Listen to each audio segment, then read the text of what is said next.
1993 সাল মিশরের গিজার মহাপিরামিডের ভেতরে প্রথমবারের মতো এক বিশেষ রোবট ক্যামেরা ঢোকানো হয়। নাম ছিল আপাউট 2। এর কাজ ছিল এমন সংকীর্ণ বায়ু চ্যানেলে প্রবেশ করা যেখানে মানুষ কোনোদিন প্রবেশ করতে পারেনি।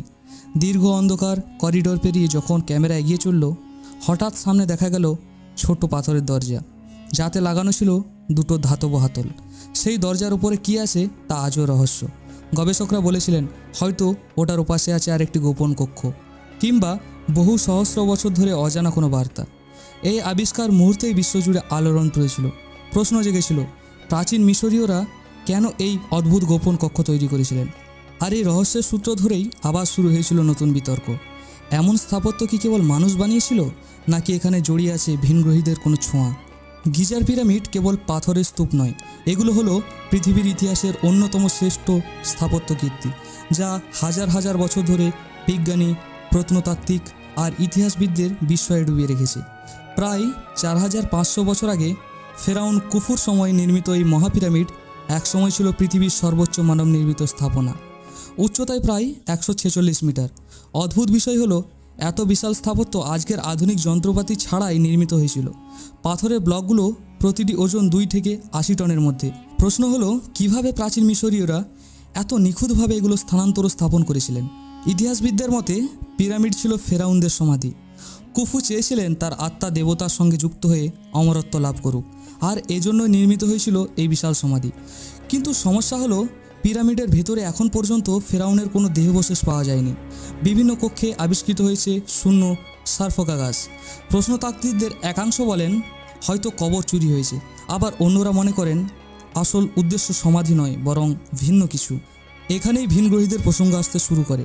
অনেকে যুক্তি দেন পিরামিডের নকশা ও অবস্থান এতটাই নিখুঁত যে তা মানব সম্ভব বলে মনে হয় না। উদাহরণস্বরূপ, গিজার মহাপিরামিড উত্তর মেরু অক্ষ বরাবর প্রায় নিখুঁতভাবে স্থাপিত। আজকের জিপিএস প্রযুক্তি ব্যবহার করেও এতটা নিখুঁততা অর্জন করা খুবই কঠিন। আবার পিরামিডের আভ্যন্তরীণ কক্ষ ও করিডোরের বিন্যাসকে অনেক গবেষক তুলনা করেছেন নক্ষত্রমণ্ডলের সঙ্গে। ওরিয়ন নক্ষত্রপুঞ্জের 3টি উজ্জ্বল তারা আলনিটাক, আর্নিলাম ও মিনটাগা গিজার 3টি প্রধান পিরামিডের সঙ্গে আশ্চর্যজনকভাবে মিলে যায়। প্রশ্ন আসে, প্রাচীন মিশরীয়রা কি সত্যি এত জ্যোতির্বিজ্ঞান জানতো, নাকি তারা কোনো অজানা উন্নত সভ্যতার কাছ থেকে সাহায্য পেয়েছিল? নির্মাণ কৌশল নিয়েও রয়েছে তীব্র বিতর্ক। প্রচলিত ধারণা হলো বিশাল র্যাম্প ব্যবহার করে শ্রমিকরা পাথরের ব্লকগুলোকে টেনে তুলেছিল, কিন্তু প্রতিটি পাথর এত ভারী যে কয়েক লাখ শ্রমিক লাগলেও বাস্তবে তা অসম্ভব মনে হয়। 2018 সালে প্রত্নতাত্ত্বিকরা খুঁজে পান একটি প্রাচীন নথি, মেরের ডায়েরি, যা ছিল পিরামিড নির্মাণে যুক্ত এক কর্মকর্তার লেখা। সেখানে উল্লেখ আছে পাথরের ব্লকগুলো নৌকায় করে নীল নদ দিয়ে আনা হতো। তবুও রহস্য থেকে যায়, নদী থেকে মরুভূমির মাঝখানে এত উঁচুতে কীভাবে তোলায় সম্ভব হলো এই পাথরগুলো? আধুনিক প্রযুক্তি ব্যবহার করে বিজ্ঞানীরা পিরামিডের ভেতরে নতুন নতুন রহস্য আবিষ্কার করছেন।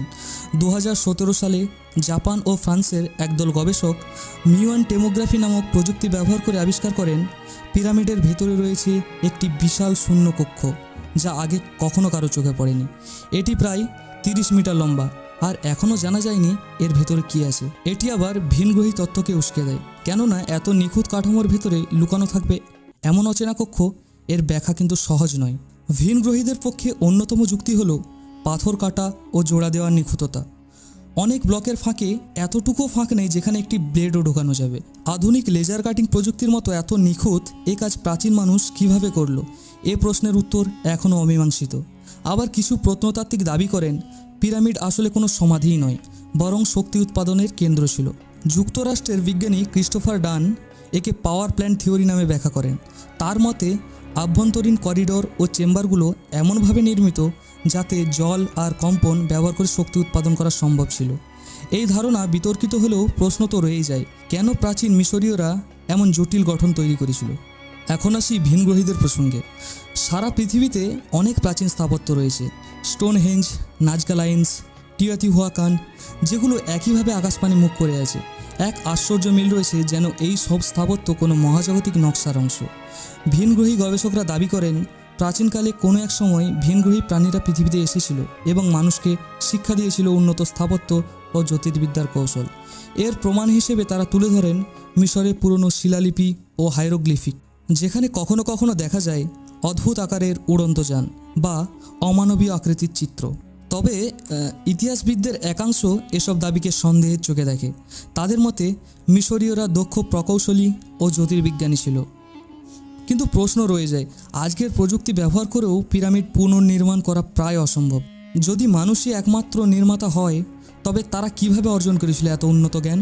পিরামিডের রহস্য কেবল স্থাপত্য বা প্রযুক্তির মধ্যে সীমাবদ্ধ নয়, বরং মানুষের কল্পনা, ধর্মবিশ্বাস আর অমরত্বের অনুসন্ধানের সঙ্গেও জড়িত। প্রতিটি আবিষ্কার আবার নতুন প্রশ্ন তোলে। আপাউট 2 যে রোবটটি দরজার সামনে থেমেছিল, তার উপরে কী আছে তা আজও অজানা।